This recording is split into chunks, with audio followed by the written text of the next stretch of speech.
सब धर्मों को समान होने दो, मेरे देश को महान होने दो। सब धर्मों को समान होने दो, मेरे देश को महान होने दो। अब मस्जिद में पढ़ी जाने दो गीता और मंदिर में अजान होने दो। आप सभी को इंडिपेंडेंस डे की हार्दिक शुभकामनाएं, स्वाधीनता दिवस की हार्दिक शुभकामनाएं। इस तरह से आप 15 अगस्त पर स्पीच दीजिए। मैं आपको कुछ टिप्स देखिए दोस्तों, सबसे पहला टिप्स तो यही है कि आप अपनी तैयारी बेहतर तरीके से करें।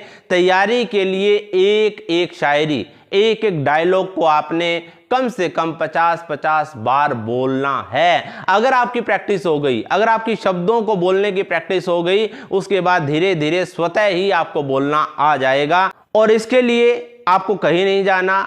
मैं बार बार ये बात कहता हूं, आपके पास कमरा है, आपके पास स्थान है, वहां पर प्रैक्टिस कीजिए। लोगों को लगता है कि हम लोगों को स्टेज नहीं मिलती, मंच पर जाकर ही हम लोग सीखेंगे। इस बात के भ्रम में मत रहिए कि आप मंच पर पहली दफा जाकर अच्छे बोल पाएंगे। प्रैक्टिस आप कीजिए। इंडिपेंडेंस डे का स्पीच लिखिए। कैसे लिखेंगे? वहां पर 15 अगस्त 1947 को आजाद हुआ, शहीदों ने शहादत दी, हम लोग पहले गुलाम थे, अंग्रेजों ने अत्याचार किए। बस इस तरह का स्पीच जो है प्रभावी नहीं होगा। आप इसमें ये बातें बोल सकते हैं, शहीदों ने शहादत दी कि आजादी को जीने वालों, हमें नहीं पता कब सूरज छिपता है तो कब दिन चढ़ता है। आजादी को जीने वालों, हमें नहीं पता कब सूरज छिपता है तो कब दिन चढ़ता है, पर पन्ने पलट कर देखना अतीत के, हर आजादी से पहले मरना पड़ता है। हमारे शहीदों ने कुर्बानी दी और उस कुर्बानी के बदले हमें आजादी मिली। आजादी के लिए उन्होंने मां भारती के चरणों में अपने प्राण अर्पित कर दिए। ये उनकी महानता थी। लेकिन क्या आज हम लोग देश में उस महानता से काम कर रहे हैं? क्या हम उनको याद करके उनके नक्शे कदम पर चलते हैं? देश के लिए उन्होंने इतना बड़ा काम कर दिया, प्राणों से बड़ी कोई चीज नहीं होती, लेकिन उन्होंने देश के लिए अगर प्राण दे दिए तो क्या हम अनुशासन में नहीं रह सकते? क्या हम ईमानदारी से, निष्ठा से काम नहीं कर सकते? क्या हम लोग देश में भ्रष्टाचार को समाप्त नहीं कर सकते? क्या हम अपने अंदर धर्म, जाति, भाषा का जो भेद है, क्या उसे खत्म नहीं कर सकते? कर सकते हैं। एक बार हम लोग ये इमेजिनेशन, एक कल्पना करके देखें, पिक्चराइजेशन करके देखें कि कैसे वो वीर थे जिन्होंने आज़ादी के लिए अपने प्राणों की आहुति दे दी। फिर हमें कुछ एहसास होगा कि कुछ तो हम लोग करें। आज हमारे देश में बेटियों ने बहुत विकास किया है, नारी ने अपने आप को साबित किया है।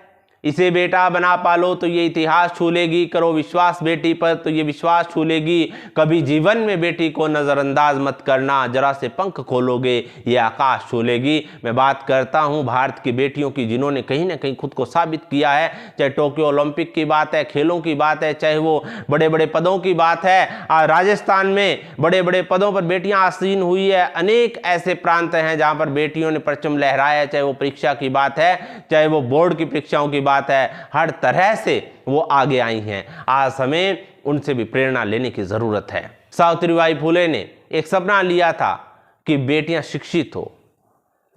शिक्षा ही स्त्री का गहना है और वो सपना साकार होता हुआ नजर आ रहा है।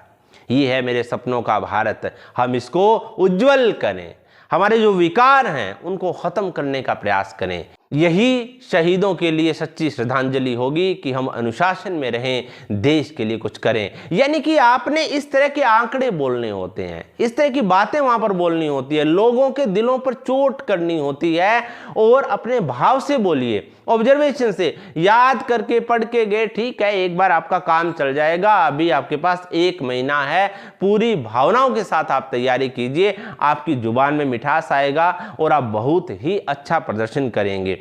आपकी वाणी अगर किसी का दिल ना जीत पाए तो मुझे लगता है कि उसको बोलना ही नहीं चाहिए। लेकिन मैं ये कहूंगा कि शुरुआत में आपको इस चीज के लिए कोई दोष नहीं है। एक बार आप कॉन्शियस बोलिए, एक बार आप बुद्धि से बोलिए, बेशक जागरूक होकर बोलिए, कोई दिक्कत नहीं। भीड़ में जाने का डर कम होगा, धीरे धीरे इमोशन आएगा, लेकिन इमोशन के लिए प्रैक्टिस कीजिए। देश के लिए कुछ सोचें हम लोग, मैं क्या कर रहा हूं, मैं देश के लिए क्या कर सकता हूं, मैं दूसरों की हेल्प कैसे कर सकता हूं। तो सीखते रहिए स्वामी जी यूट्यूब चैनल पर। इस तरह की बहुत सी बातें मैं आपको बताता रहूंगा। लगभग 20-30 वीडियो मैं और अपलोड करूंगा 15 अगस्त पर। और पब्लिक स्पीकिंग टिप्स के लिए मंच पर बोलने से आपको डर लगता है तो दिए गए कॉन्टैक्ट नंबर पर कॉन्टैक्ट कीजिए। धन्यवाद।